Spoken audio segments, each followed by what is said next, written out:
I've used a few different methods for triggering backing tracks live over the years and have eventually settled on a system that allows me to scale things for the needs of a couple of different band setups. I'm gearing up for gigging again this year with my band Sonic Boom 6, and we play a pretty eclectic genre-bending mix with a lot of instrumentation that's just not feasible to pull off with the live instruments that we have. There are arguments for and against using backing tracks live, but we're not going to get into that here. Rather, I'm going to show you how I use my SPD-SX to pull it all off in a dynamic way. That's the song of the police.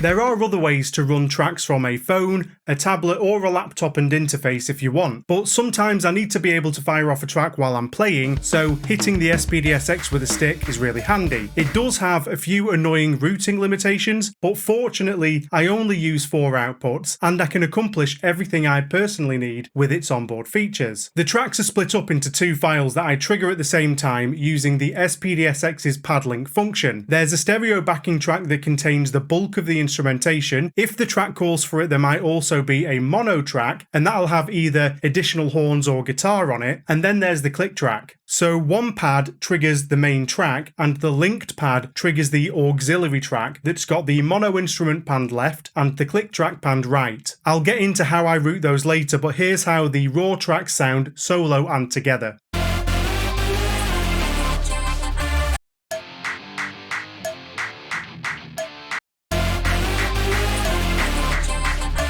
To organise my tracks, I'm using the SPD-SX editor software, which is a third-party editor with a lot more flexibility than the Wave Manager that Roland bundle with the sampler. It's much quicker than dialing things in on the unit itself, and it has many features to speed things up. So although it's not essential, I would highly recommend investing in this software if you've got an SPD-SX and you plan to do a lot of configuring or swapping things around. I'm not sponsored, it's just a good product and I've left a link in the description. So here's how I generally set up my kits. Pad 4, or the left pad on the middle row, is where I have my click or auxiliary track assigned. This is assigned to go out of the sub outputs. I've got this pad linked with the foot switch 1 input, which is where the backing track file is assigned. And this is routed to the master output. Both of these pads get triggered when I hit pad 4.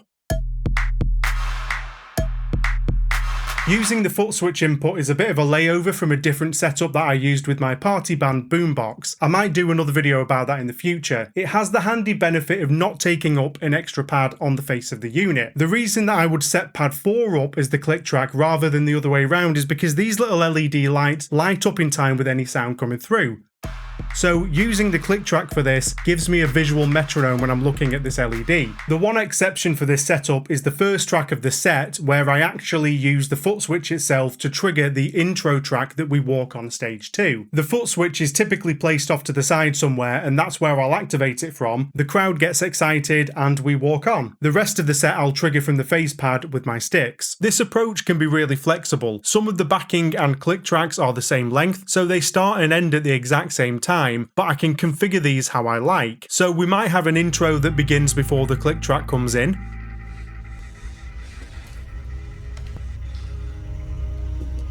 Welcome to the real world. Or we can jump straight into a song without an intro. There was a boy that I knew at school, never wanted to break any rules, never many friends because he wouldn't make it that. And it also means that you don't run into any syncing issues if your songs have variable tempos, which some of ours do.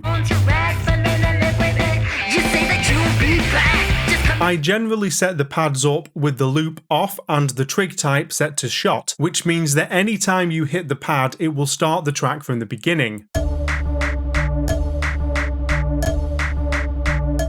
I personally prefer this to the alt setting, which alternates between on and off when you hit the pad. I've got the dynamic set to off because I want the tracks to be a consistent volume no matter how hard I hit the pad, and the poly/mono setting is set to mono. If this was set to poly and I accidentally double tapped the pad with my stick, then it would double up the track.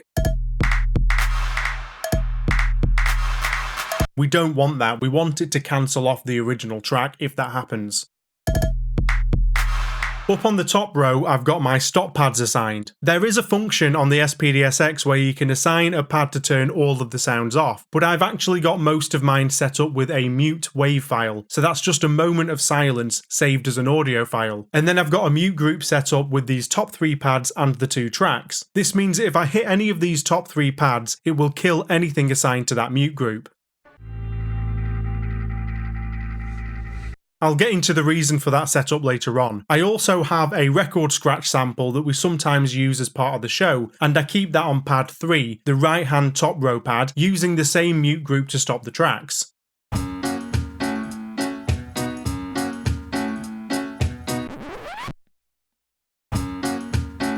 For some songs, that's literally it. We set the track off, we play the song, we get to the end, and it finishes with us. If I need to kill a track for some reason, I can do so while I'm playing with a stick hit, rather than trying to reach over and press a button. But sometimes I'll set things up differently depending on the needs of the song. Some songs have no auxiliary instrument track, they've just got the stereo track, they have a completely steady tempo from start to finish, and the click either starts with the track or before the track comes in. In this case, I might just use a 1 or 2 bar click track and I'll loop that instead. It's a great way to save space in the internal memory if you need to, so in this case, pad 4 is set to loop on and the rest of the settings are the same. The only real difference is that once the song ends, the click track is still going, so I stop it manually. Other songs might have some kind of breakdown in the middle that isn't a fixed length. Maybe there's an audience participation section where the band are looping a motif quietly and the vocalists are working the crowd. It's been great coming back to Norwich. Like, we have seriously missed you lot, so thank you. Depending on the crowd, it might be 30 seconds or it might be 2 minutes. A fixed length track won't work for this, so the tracks are split up at this point, and I'll use another pad to trigger the next section. On any kit, if there's a second section of the song, it will always be assigned to pad 6. I don't want to think about it, so I always keep it consistent. So we'll play into the audience participation, and then I'm generally waiting for a cue, and I'll bring in the second part of the track when it's needed. Are you guys ready? It goes 1, 2, 1, 2, let's go! Annoyingly, you can only link 2 pads per kit, so things can get a little bit muddy here. Depending on how the track is structured or set up, the second section might be on the same kit or it might be on another one. In one particularly awkward scenario, I actually go onto the second page, start a track there, go back to the first page, cancel those tracks off manually, and then go back to the second. So you see, Mr. Officer, how I've tried to... And that's the reason that I use the mute wave file rather than the all sound off function. The mute groups are set up per kit, whereas the all sound off function is global, and that would kill both sets of tracks. Fortunately, you can swap kits while the tracks are still playing on the SPD-SX, unlike most other sample pads. Other times it's much simpler. The first track ends, and then I'll activate a click loop from the middle pad, pad 5, loop on, for whatever length we're doing the breakdown, and then I'll trigger the actual track from pad 6 whenever it's needed.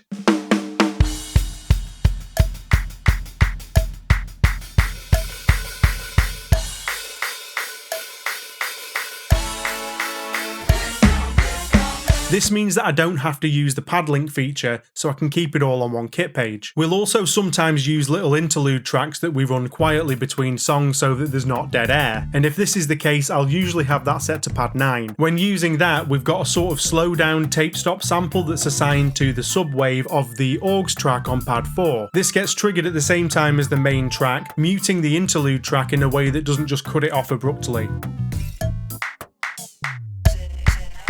So that's how I get around certain limitations and try to keep things dynamic in a way that stops the tracks from making things feel too rigid. And now that the tracks are set up, we need a way to get the tracks out to the front of house and to monitor everything that we need to hear. So after a few different versions, I eventually settled on this solution. A rack box that I've pre-wired for everything that I need. At the top, I've got a multi-channel DI, and underneath I've got a line mixer. They're both just cheap Behringer ones, but they've been doing the job just fine. Round the back I've got a racked power supply so that it only needs to use one plug when I get to the venue. In the main inputs on the front are these dual mono cables for the stereo track and the click and aux tracks. I just hook these up to my SPD-SX's master and sub outputs during setup. To get these to the front of house, round the back of the box are 3 XLR patch cables for just the stereo track and the auxiliary track. The click track doesn't need to go to the front of house. I've labelled these 1, 2 and 3, which is left, right and mono, and then all the engineer needs to do is attach these patch leads to their XLR cables, and they've got the DIs for the tracks in the right order. Next to each input on the DI rack there is an unbalanced output, basically a pass-through just to send the same signal back out. So I have these unbalanced outputs hooked up to the inputs on my line mixer for my personal monitoring. To hear the rest of the band, the engineer will send me an XLR feed, and I have an XLR to jack lead that I've cable tied to the front of this box. Typically in my in-ears I've just got a low mix of the instrument so that I can get a bit more clarity, and then I get a decent amount of both vocals so that I can hear them well enough to take cues for starting songs. And then I've got a headphone extension lead permanently hooked up to the headphone output on the line mixer, ready for me to just plug my in-ears in. So this setup gives me a separate volume control for the stereo track, the aux track, the click track and the band so that I can personalise my own mix. The useful thing about this setup with the tracks and the DI box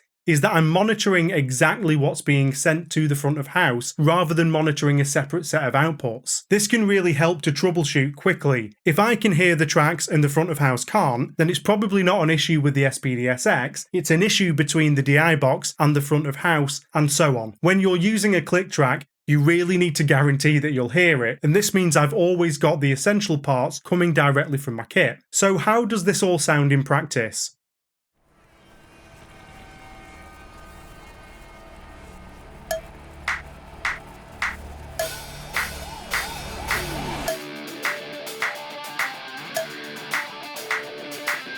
Songs for the kids and a multi-culture. You feel it? Come on.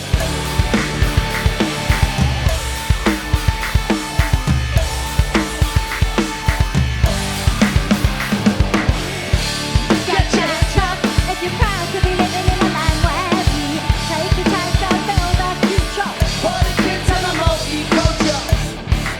Well, let me tell you, when I look out on the street in the town that I live, I feel lucky to be looking at a town that speaks that.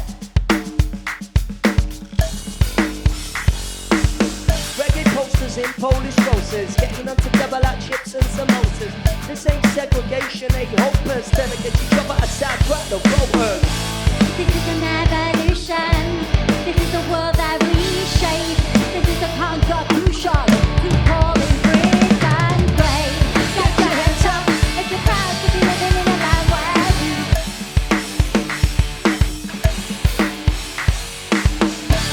time to stand up if you're ready for a battle for the land we lead. Let the tyrant lead on, lead on. For the kids and a multi-culture.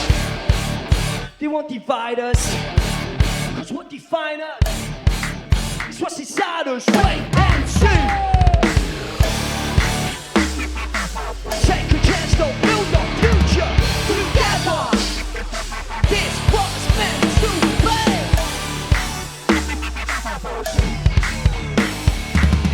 Together. Oh, this was meant to be. This was meant to be. This was meant to be. We were meant to be. I just want to say, it's been great coming back to Norwich. Like, we have seriously missed you lot, so thank you. Okay, guys, we've got one last drop in the set. One last huge, colossal, magnificent drop to lay into this dance floor. All right, let's do this. Are you guys ready? It goes 1, 2.